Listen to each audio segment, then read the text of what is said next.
Hello and welcome to this video, and in this video I'm going to be ranking my 10 favourite King Crimson albums.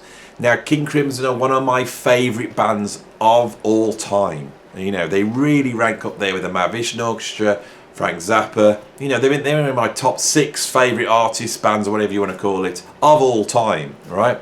Now, I've done a lot of videos on this channel, and I've only just got round to doing the ranking now, and it's not because I haven't thought about it. You know, King Crimson has been on the list for me to rank. The trouble is, I know that this ranking is going to be contentious, right? And I don't like it when I'm contentious. You know, when I put stuff in the wrong place, people come on and they put in the comments, "You're completely wrong, you don't know anything about King Crimson." But when you do these lists, I think they're only of interest if you actually bring your personal viewpoint in.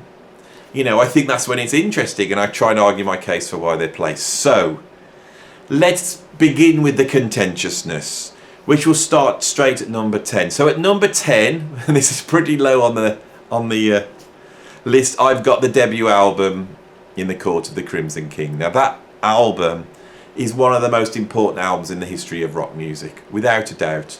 It really ushers in progressive rock, and I think it's arguable with Schizoid Man that it ushers in heavy metal as well. It's a very, very important album, and it's a great album. I usually hold up the album at this point, and I can't because I've just spent half an hour looking for it in my collection, and I can't find it. I have lost it, and I think I've lost it a long time ago and didn't know. And I'll tell you why: because I never listened to this album. You know, I absolutely love, right, if I can just grab it, this track. So this is what I'm going to hold up instead of holding up the album. I'm holding up this single CD version of 21st Century Schizoid Man. It's got 5 versions of 21st Century Schizoid Man from all different places, live, there's an edit, you know, there's some bootleg stuff, right? I absolutely love that track, and that track alone is what gets it in the ranking. I quite like In the Court of the Crimson King. That's very proggy. The other tracks on there, they're good, but they're not as good as other tracks by King Crimson. So I've got to be honest, this album is barely getting it at number 10. I know everyone's going to shout at me and say this is one of the most important progressive rock albums of all time, but that's the way it is. If I was really being truly honest, because I'm including live albums on this list, my real number 10 would be this. So I've cheated and sort of put 2 in, and this is the live album Baboon from 1995, which covers a lot of tracks from that 90s era band with Adrian Belew and Bruford and Tony Levin, which we'll talk about later when we get to it. But this is a great album. It's got some great improvised stuff and some tracks as well, you know, off the album Thrack. It sounds wonderful. It says a official bootleg, but it sounds like a live album, which is what I like, and it's right in your face. So that is my real number 10. But just so I don't totally upset anybody, I put In the Court of the Crimson King in as my actual number 10. Right. So another confession to make. I bought In the Court of the Crimson King. I kept that album, and I've lost it, but I've kept that because I thought I should have it. I then, being a true progger, went and bought Wake Up Poseidon, I bought Lizard, and I bought Islands. You know, I got all those albums. Over the years, I think I've sold them for other albums. They're not, that era of King Crimson I'm not a fan of at all, really. I have listened to it. I'm not saying it's bad music, it's good prog. It's just not my favourite prog at all. It's the other stuff I absolutely love, and because it's my top 10, that stuff has to go over. So there's nothing else from that period. I can remember when I bought in the Wake of Poseidon, I thought it was a good album. It seemed like a copy of In the Court of the Crimson King. And then there's a lot of meandery stuff on the other albums. I'm trying to give you an excuse, but in the end, it's not that I don't hate those albums, but I don't own them anymore because I don't ever listen to them. So what have I got at number 9? Well, at number 9 I have this live album, ThrackAttack. This is made by the 90s incarnation of King Crimson. I really like the 90s incarnation. I think it was a brilliant comeback. So King Crimson came back in the 90s, and it's a bit like a cross between the 80s King Crimson and the 70s King Crimson, put through this sort of industrial metal, grunge sort of influence. On this album, this is a collection of their live improvisations. I think King Crimson created a way of improvising which is not jazz fusion, which is not jazz, it's their own way of improvising. And I love when they do it.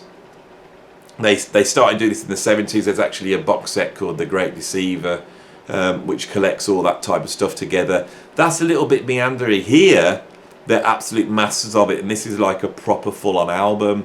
Very abstract, very dissonant, but incredible. So that's my number 9. Right, and number 8, I have Thrack. As I said, I really love this lineup. This is the album that came out that really sort of heralded that. This is got some really good tunes. I haven't included anything after this period. Listening to those albums, I really do like them. They just don't seem to quite have that magical mix of tunes and abstractness. It's almost like they fall into a little bit of a King Crimson trap, you know. Sort of these sort of polyrhythmical circling sevens, and there's some absolutely brilliant there. I'm doing my top 10, and so these are my 10 favourite, and I prefer this one more. One proviso is that before this came out, they brought out this sort of EP. It's almost like an album in terms of length. I think in the 70s this would have been an album. It's got 6 tracks on. It's a total of 30 minutes long. I've got to be honest, I'd actually prefer this a little bit more to that, so I've had to throw it in. This just sounds like them raw in the room playing. This one's quite produced, and I also, when King Crimson came back in the 90s, it was such an exciting thing, so I bought this the day it came out, and this is the first time I got to hear the 90s lineup, and this just blew me away. So, you know, it's a very personal top 10. This is the one that I really fell in love with. When I got this, it was like, oh yeah, they're doing the tracks I'd heard here, and all the tracks on here on Thrack that I really love, they do on here as well. You know, the real heavy metal, you know, angular stuff is on here. So I'm putting those 2 in as my number. Which one we get? 7. Right. So we're now up to number 6. So at number 6 I have USA. Right. I absolutely love the sort of Bruford 70s lineup of King Crimson. I just think they're incredible.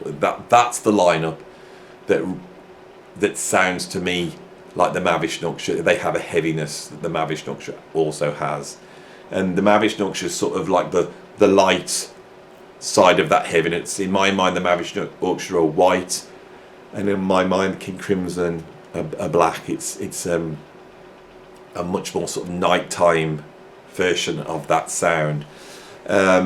This is a fantastic live album. Like I say, there's the box set The Great Deceiver, but there's a lot of stuff on there that you have to wade through. This is a really concise example of them playing live. It's got Larks, Tongues and Aspic Part 2 on there, Lament, Exiles, that's all on side 1, and then on side 2 you got Asbury Park, Easy Money, 21st Century Schizoid Man. And Asbury Park, I think, is improvisation, so you get to hear that live improvising thing that the 70s band did, you know. It sounds great. This is a great album. There's the front, there's the back. Great covers as well. I love the sort of starkness of this. I think the thing with King Crimson is they really come in and create progressive rock within the Crimson King, and then they really personify progressive rock with this sort of airy fairy flowery medieval type of motifs going on. I think Fripp cottoned on that had its lifespan, and in 1972 he forms this 70s one, and the whole look of it is so much more futuristic, and it's so much more darker. So that's what I've got at my, what was it? I can't remember. Was it number 6? So what? No, it's my number 7. So I think we're at number. So this is my number 6, right? Just check 6, 5, 4, 3, 2, 1. Yeah, so I'm so professional. Sorry about this. So this is my number 6. Again, I absolutely love the 80s wood band, right? I really love them. I think if you look at prog rock, you know, prog rock sort of stops in 1979. And I think there's a video I need to do that argues that case. You know, I did a video on Terry Bozzio, and we talked about Danger Money by UK, and I think that's the last great proper progressive rock album. And people start to change. Yes changes, Genesis changes, and it's all really good. King Crimson do it really well on this album, in this group.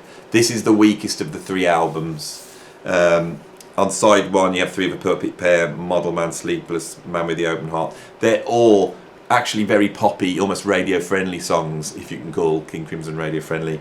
On side 2, Industry, Dig Me, No Warning, Lock Something, Aspic, they go off on a really avant-garde tangent.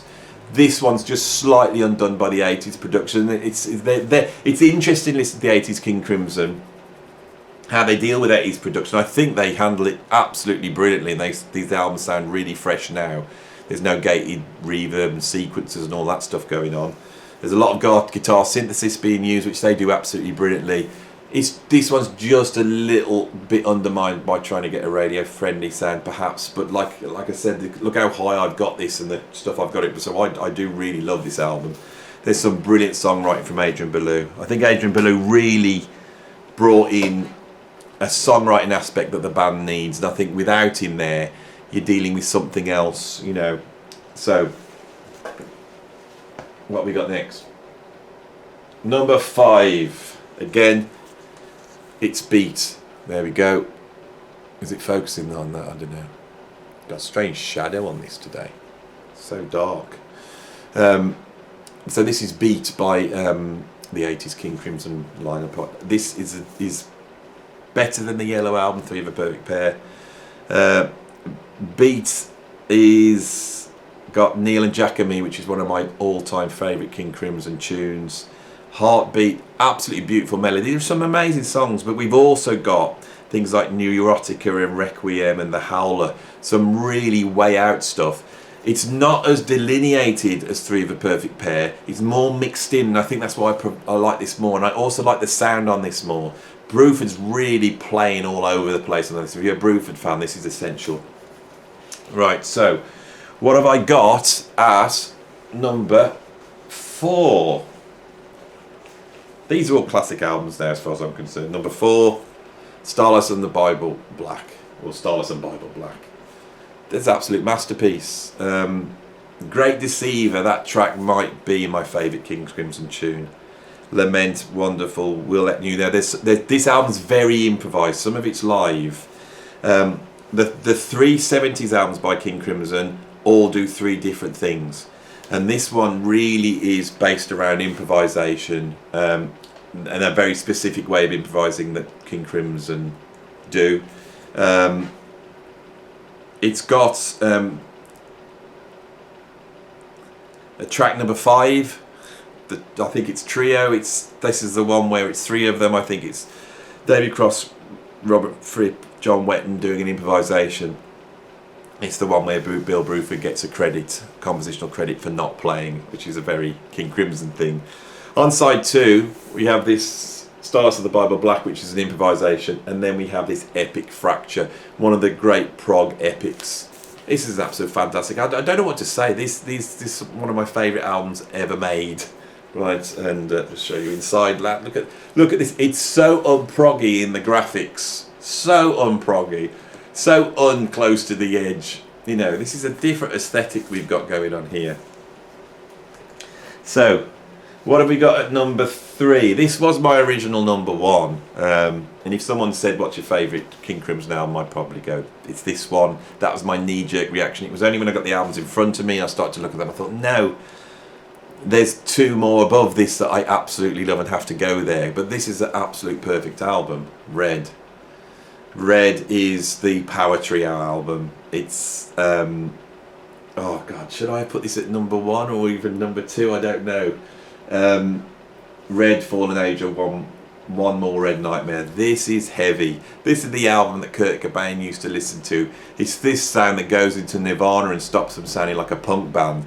This is one hell of an album, right? And then on side 2 we have Providence, which again is an improvisation. And then we have Starless. Starless is one of the great epics of all time. It's one of the most darkest, angular, weird tracks. It really is probably in my top 10 favourite tracks ever, along with The Great Deceiver. Like I say, I really do love King Crimson, and I don't know what to say about these albums. They're just masterpieces. So I changed my mind just at the last minute and put these two higher, and I'll try and argue why that is. So at number 2, I have this one, which is the first album by the 80s incarnation. So why did I rate this so high? I think this 80s band is absolutely so important in terms of showing how prog could continue on into the 80s, showing how instrumental music could continue on.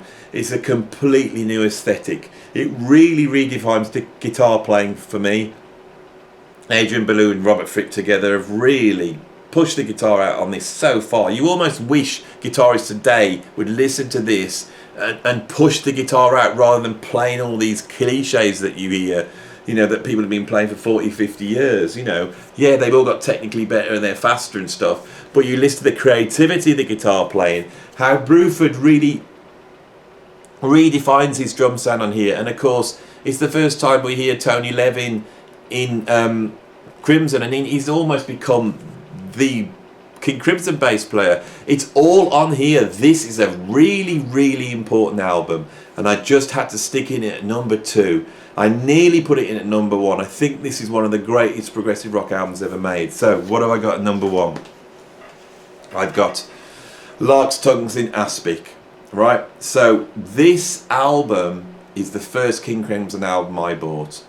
And the journey you go on when you put this on, this is where Robert Fripp again redefines progressive rock. So what have I said in this video?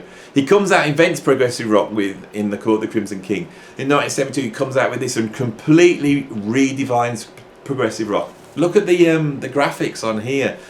It's dark, it's stripped down, but it's still epic, and it's still doing all the things that prog says. And then he redefines it again with the 80s band.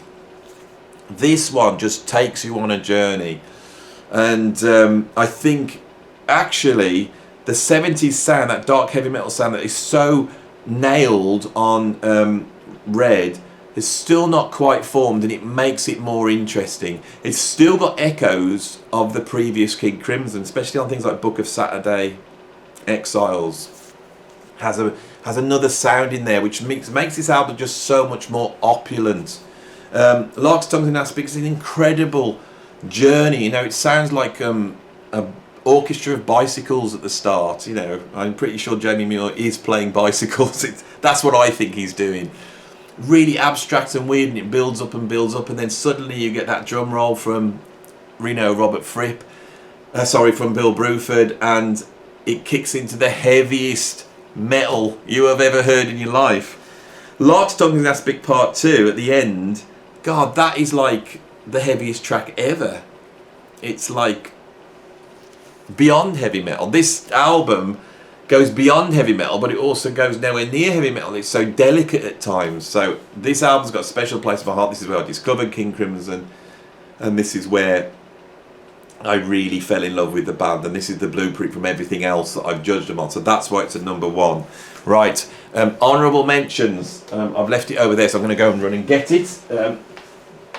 I think if you're getting into King Crimson, right, this is an essential purchase, especially if you like the King Crimson that I've talked about today, which is pretty much the 70s, the 80s and the 90s. If you really like that, then this album is an essential purchase. Exposure by Robert Fripp. If this was a King Crimson album, this would be really high on my list, around about 5 or 6, you know. An incredible album, which is one of the few Robert Fripp solo albums to go into the same area that King Crimson does. And of course, it features on drums, not on everything. We've got, I think Phil Collins is on here, we've got a whole bunch of drummers on here, but it features Narada Michael Walden. So this is where you see the Mahavishnu Orchestra and King Crimson sort of joining together. If everyone wanted to hear what that sounds like, it's what track is it? Shall we pull it out? Oh, this is look at that. Vinyl albums, aren't they just brilliant? This is an incredible album. Breathless. Marish Orchestra and King Crimson. That's the sound there. The incredible album. You've got like J.G. Bennett's speech from the inaugural speech from when Fripp went into you know, he sort of went into retreat at J.G. Bennett's. If you want to know about that, I've done a video called King Crimson and the Esoteric. Go and check that out. I'm not going to go any further. This isn't even the top 10, and I'm going on about how great it was. So anyway, that is my King Crimson top 10 ranked. I hope you like it, and I'm so sorry all those albums are missing that should be in there, and I'm so sorry In the Court of the Crimson King only just made it. I am very sorry. I am a bad person, so you don't have to tell me in the comments. Okay then, hope you liked the video. If you did like it, subscribe. Most importantly, tell me what you think in the comments. You know how much I love the comments, and I'll try and get back to everybody. Okay, that's it, and see you soon. Thank you. Bye.